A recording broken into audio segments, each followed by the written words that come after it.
یہ سورہ مبارک کا نماز کا جزو لازم ہے، جزو لازم۔ چنانچہ اس کے ضمن میں وہ حدیث میں آپ کو سنا دینا چاہتا ہوں کہ جو بخاری میں بھی ہے، مسلم میں بھی ہے، ترمذی میں، ابو داؤد میں، نسائی میں وغیرہم، یوں سمجھیے کہ محدثین نے سب نے اس کو تسلیم کیا ہے۔ اور یہ حضرت عبادہ ابن صامت سے ہے رضی اللہ تعالی عنہ۔ وہ فرماتے ہیں کہ حضور نے ارشاد فرمایا لا صلاۃ لمن لم یقرأ بفاتحۃ الکتاب، اس شخص کی کوئی نماز نہیں جو فاتحۃ الکتاب یعنی سورہ فاتحہ نہیں پڑھتا، اس کی کوئی نماز نہیں۔ اس کا یہ مفہوم تو متفق ہے کہ سورہ فاتحہ نماز کا جزو لازم ہے، البتہ اس کے بعد اختلاف ہے۔ آیا جماعت کی شکل میں جب نماز ادا کی جائے تو امام کے ساتھ ہر مقتدی کا پڑھنا بھی واجب ہے یا نہیں؟ اس میں تین آراء ہیں ہمارے ہاں، دو انتہائی آراء ہیں، ایک درمیانی رائے ہے۔ ایک رائے جو ہمارے ہاں تو بہت ہی معروف ہے، مشہور ہے، اس لیے کہ امام ابو حنیفہ کی رائے ہے، فقہ حنفی کا بڑا اہم مسئلہ ہے، اور ہماری عظیم اکثریت جو آبادی کی وہ حنفی المسلک ہے۔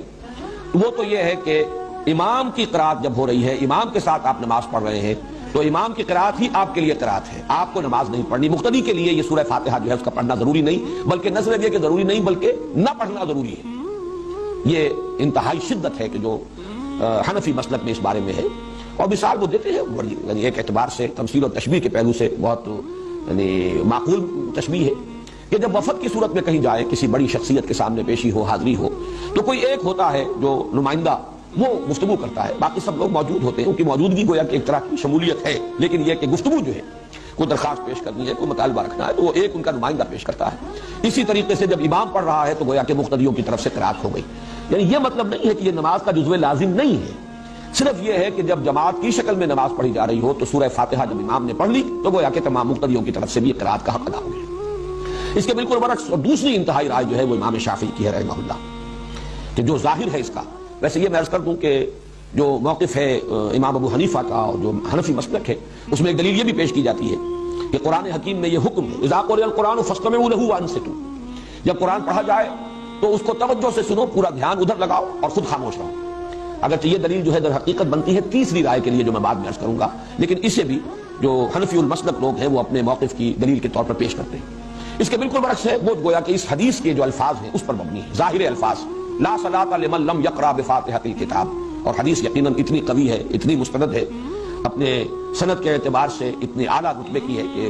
ظاہر بات ہے کہ اس سے اونچا رتبہ تو کوئی اور ہو نہیں سکتا کسی حدیث کا، سند کے اعتبار سے، روایت کے اعتبار سے۔ تو امام شافعی کی رائے یہ ہے کہ ہر نمازی مقتدی بھی پڑھے، پڑھنے کے پھر ان کے ہاں مختلف انداز ہیں،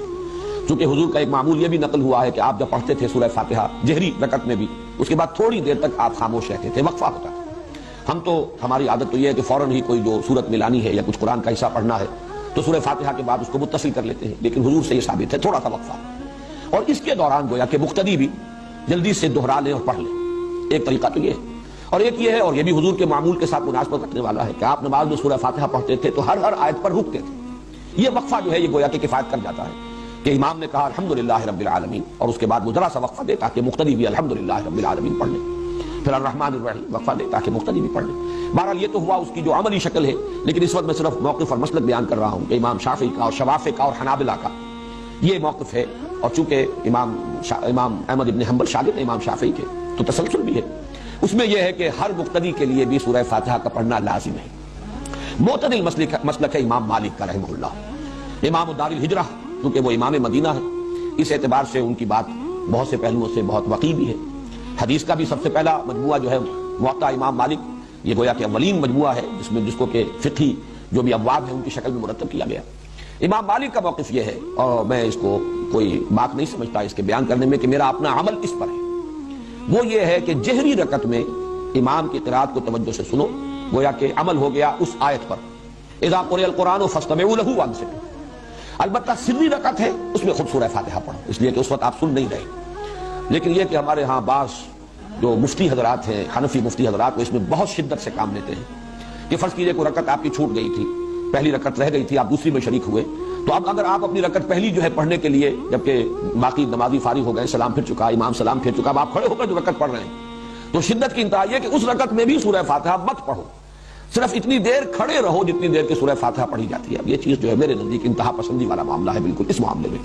بہرحال درمیانی مسلک یہ ہے، لیکن یہ کہ اس وقت جو کچھ مجھے بیان کرنا تھا یہ میں نے بیان کر دیا، اس لیے کہ یہ عملی مسئلہ ہے، بہت سے حضرات کو اس سے سابقہ پیش آ سکتا ہے، لیکن یہ کہ اصل بات جو اس وقت میری بحث تھی وہ یہ کہ یہ نماز کا جزو